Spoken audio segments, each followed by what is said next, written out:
Baiklah, selanjutnya kelompok kami akan menjelaskan tentang penilaian autentik. Penilaian autentik, ada pengertian penilaian autentik, ciri-ciri penilaian autentik, jenis-jenis penilaian autentik. Yang keempat, konsep penilaian autentik. Yang terakhir ada teknik dan instrumen penilaian autentik. Nah, yang pertama yaitu pengertian.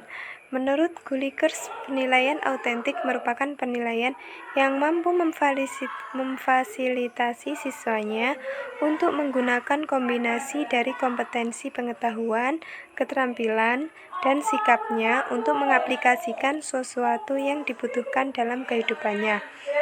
Selanjutnya yakni ciri-ciri penilaian autentik. Yang pertama yaitu harus mengukur semua aspek pembelajaran yakni kinerja dan hasil atau produk. Yang kedua dilaksanakan selama dan sesudah proses pembelajaran berlangsung. Yang ketiga menggunakan berbagai cara dan sumber. Yang keempat tes hanya salah satu alat pengumpul data penilaian. Dan yang terakhir, tugas-tugas yang diberikan kepada peserta didik mencerminkan bagian-bagian kehidupan peserta didik yang nyata setiap hari. Mereka harus dapat menceritakan pengalaman atau kegiatan yang mereka lakukan setiap hari. Selanjutnya yaitu jenis-jenis penilaian autentik. Yang pertama yaitu penilaian kinerja. Penilaian kinerja melibatkan partisipasi peserta didik, khususnya dalam proses dan aspek-aspek yang akan dinilai.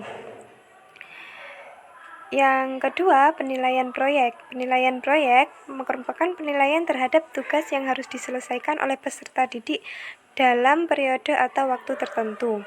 Yang ketiga, penilaian portofolio. Penilaian berkelanjutan yang didasarkan pada kumpulan informasi yang menunjukkan perkembangan kemampuan peserta didik dalam satu periode tertentu. Dan yang terakhir ada penilaian tertulis, yaitu penilaian dari hasil uraian atau isai peserta didik atas materi yang sudah dipelajari dan bersifat komprehensif. Selanjutnya yaitu konsep penilaian autentik. Ada 4 konsep penilaian autentik, yaitu yang pertama, penilaian tidak hanya diarahkan kepada tujuan-tujuan pendidikan yang telah ditetapkan, tetapi juga terhadap tujuan-tujuan yang tersembunyi. Yang kedua, penilaian tidak hanya dimaksudkan untuk mengetahui tercapai tidaknya tujuan-tujuan yang telah ditetapkan, tetapi juga mengetahui apakah tujuan-tujuan tersebut penting bagi siswa dan bagaimana siswa mencapainya. Yang ketiga, penilaian tidak hanya melalui pengukuran perilaku siswa, tetapi juga melakukan pengkajian terhadap komponen-komponen pendidikan.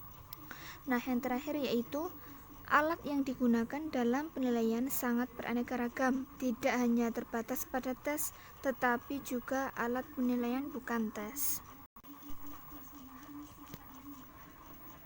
Kemudian, teknik dan instrumen dalam penilaian autentik.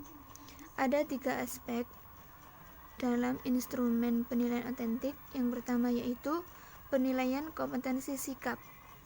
Tekniknya ada 4, yaitu observasi, penilaian diri, penilaian antar peserta didik, dan jurnal. Ini biasanya berupa daftar atau cek penilaian yang disertai rubrik. Aspek yang kedua yaitu penilaian kompetensi pengetahuan. Ada 3 teknik. Yang pertama tes tulis, biasanya berupa soal pilihan ganda, jawab singkat, benar salah, menjodohkan, dan uraian. Tes lisan berupa daftar pertanyaan dan penugasan, pekerjaan rumah atau proyek yang dikerjakan secara individu atau kelompok sesuai karakteristiknya. Aspek yang ketiga yaitu penilaian kompetensi keterampilan. Ada praktik dan proyek, biasanya berupa skala penilaian yang disertai rubrik. Ada beberapa contoh penilaian autentik. A. Observasi. Jadi observasi itu berupa masalah-masalah yang ada pada setiap siswa berdasarkan pengamatan langsung. Nah, salah satu contohnya yaitu misalkan Jabar tidak begitu menanggapi bila ditanya teman sebangkunya. Nah, seperti itu. Yang B berupa tanya jawab. Tanya jawab ini biasanya berupa kegiatan presentasi oleh siswa atau tanya jawab secara personal. Yang C yaitu tugas. Nah, perlu diketahui perkembangan kualitas belajar matematika dapat dilihat dari tugas yang diselesaikan.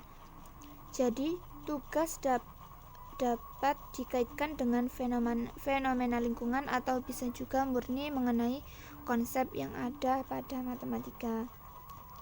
Yang D yaitu tes. Biasanya berupa pilihan ganda